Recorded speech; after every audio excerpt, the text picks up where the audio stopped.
गैया बहुत पिराए मोरे बाबा तारा दिया ना जानया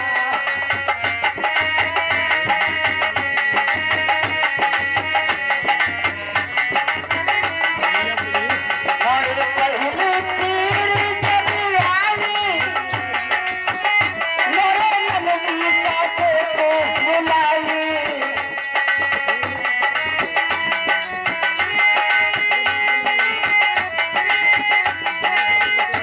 हमारे पहले पीर जब आई हमारे नंदी का को बुलाई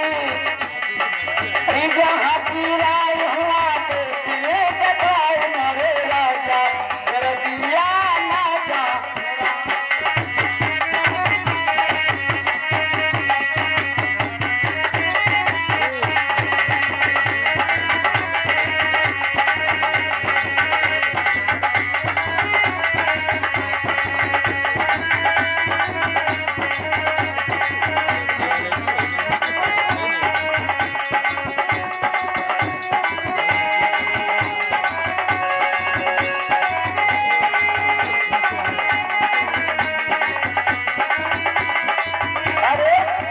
अब हमारे घर वाली का कहना है कि हमारे सुकई बाबा आ रहे हैं और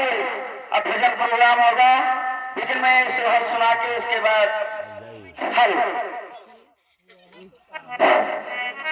हरे मोरे दूसरी पीर जब आई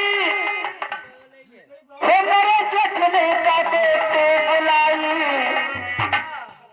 अरे जहाँ पीराए हुआ देखो दबाए मरे